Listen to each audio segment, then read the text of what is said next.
Why is communication just so darn challenging? I mean, that person over there is just dumb. No, they're not dumb people. No. Why is it so challenging, and how do we break down the walls of miscommunication? Stay tuned to find out.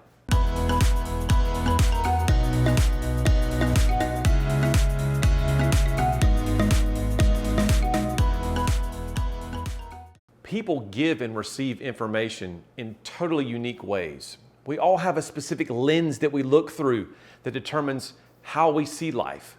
And until you learn how to broaden that lens, expand it, you're not going to be able to communicate with people as effectively as you could, and your relationships are going to suffer as a result. Today, we're going to learn about what motivates people, what drives people to do what they do and say what they say.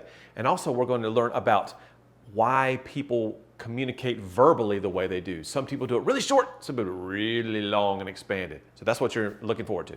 Let's take motivation. Get in that way back machine and go back to high school for a minute. We're back in high school, we're in the gymnasium, we're at a pep rally. It's fundraising sales time. The music's blaring over the background. Seniors are on the floor. They're raising hands and going crazy. People have poster boards up. People are fired up and excited. At least most people are excited. Again, what's going to motivate these people? What's going to motivate you to go out there and be a top salesman in your class? It's going to be unique for you versus Sally versus Bobby versus John down the hall. Some people want that cash prize at the end. Highest salesperson gets a $100 gift card to Amazon. Woo! That's going to get some people fired up and get them to knock on doors of strangers, approach people in their car to roll down the window at the median in the parking lot. It doesn't matter. They want that money so bad, they'll do whatever they have to. Some people, it's the experience that's involved. They want that chance at the end to take that cream pie and shove it right in the principal's face and get the crowd roaring and woo! And the whole school's looking at them as they smash that pie in the face. And then some people are more concerned about, what are we raising these funds for again? What's the money going to? How's it going to impact the kids here at our school? How's it going to impact the charity we were raising that money for? And then some other folks are motivated by the why. Why are we doing this again? Why is this such an important cause? Give me some reasons, some facts. Why should I support you in this effort? You would think that everyone would be focusing on the music or the glamour or the prizes or the experiences, but not everyone does. Everyone's motivated differently. Again, we look through our world in this lens, and mine is a little bit different. And so is Sally's. And so is yours. And until you understand that, you're going to butt heads when you're trying to communicate, because if you try to motivate people in a way that motivates you, you're going to miss 90% of the population. So when we're talking about this motivation and verbal communication, we really are going to focus on the DISC model of human behavior. And if you haven't watched my other videos about high D's, high I's, S's, and C's, take a look below in the links down in the description, and that will get you to those videos so you can understand what the heck am I talking about when I say a dominant style. You won't have a clue right now. So pause it, stop, go visit there, come back, and film. All right, so we're back, and we're talking about high D's. High D's are direct in how they communicate. They're going to say things in very few words. So if you ask them, hey, Jane, did you get my email? Their response is going to be, yep. Okay, what'd you think? Well, that's not what you asked them. You said, did you get my email? And so from there, they're answering your question. They have probably 4,000 other emails they've got to go answer and go to deal with stuff and be on the move. So high D's like to move fast, talk fast. So they're going to squish everything and make their communication verbally as succinct as possible. But they also interrupt you. And again, their brains are just loaded with things all the time. New ideas, new facts. Let's go. Let's start this new company. Let's start this new hobby. I got to start this yoga class because I got to go get in shape, whatever happens to be. And so if you're in the middle of explaining something to them, you can be saying, okay, so we're looking at this refrigerator over here at Lowe's. Okay, well, how many watts is that again? It's a 65 watt unit. Okay, so we're going to open up these double doors, and on here you'll see the freezer say, wait, is that like, how often do I have to change the filter? So they're going to interrupt you. Again, it's not because they're mean or they're being a jerk, but these are direct, and they are going to get their questions answered as soon as it comes to the forefront of their brains. High I's. Man, they're fun. They're all about flavor. They're all about communicating with their hands and getting all up in your face and going, woo, let's do this thing. They're going to be excited, and they're going to vary their tone of voice all the time. And if you are one of those high C or high S styles, the more reserved types, you're like, okay, dude, you need to land your plane. You're getting a little too close to me. Body language, invasion of privacy. But that's how eyes do it. They are all the time going and thinking, and they just can't, oh, whoa, how many lights are in this kitchen? That's how their minds are wired. So they suffer from shiny object syndrome. SOS. It's horrible for them because they can be in the middle of a thought and then, ooh, is that a blue colored house? I mean, who paints their house blue anymore? It's a totally different thought. They're not trying to upset you by saying, hey, hello, stay on point here, okay, McFly. They're not doing that. That's just how they're wired. So when you're talking to an I, you really need to be aware of that. Keep them focused, keep them on point. Don't be afraid to go, hey, let's bring it back in, because they're going to be easily distracted. From an email perspective, it's really hard for them. I know we're talking about verbal communication, but I want to talk about email for just a second, or texting. Eyes live with emojis. They love it because it's such a part of who they are.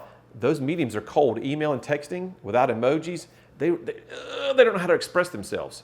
So keep in mind, eyes are always going to do whatever they can to express themselves, no matter the medium. If they're talking verbally to you, if they're using text messages, email, some type of letter, they're going to use as much emotion as they can because that's who they are. They're emotional beings.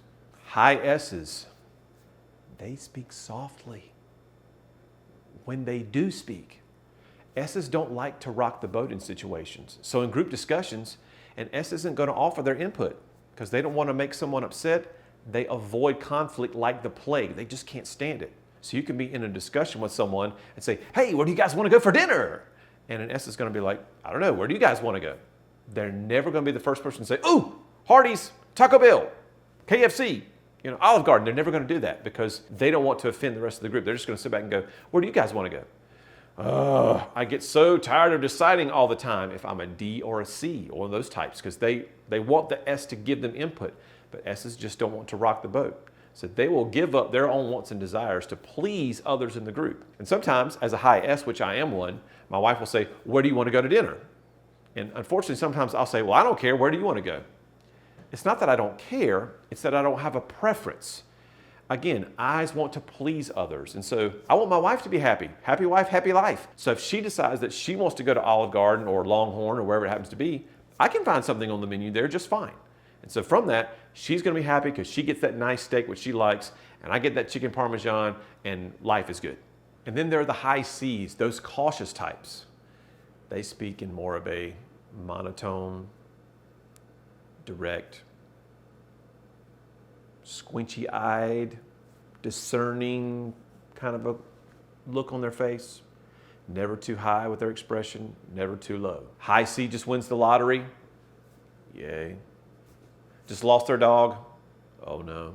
It's really all the same for them. So the outgoing styles are like, come on, man, let's get excited, let's get fired up, let's go, yay, it's a party, man, we got to cheer for the team.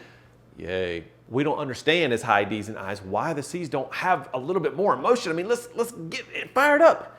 What you don't understand is those high C's, when they're communicating in this monotone way, in the background, their brains are going 4 billion miles an hour, always processing, asking questions. How can we make this better? Why are they going around the island at that restaurant? If they just went back here, cut off like 6 steps, they could get to my table faster, efficiencies, they could get more people in and out, So they're always thinking and processing. When it comes to verbal communication, they're going to be monotone. And it's not because they don't have interest in what you have to say.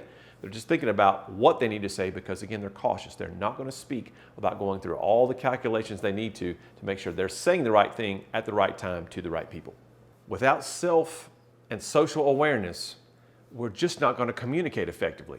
And we haven't even started talking about cultural differences, language barriers, religious differences, how you were raised, any of that stuff, because all that applies when we're talking about how we communicate with others. So that's just the tip of the iceberg when it comes to the challenges of conflict and why it's relevant and why it happens so much.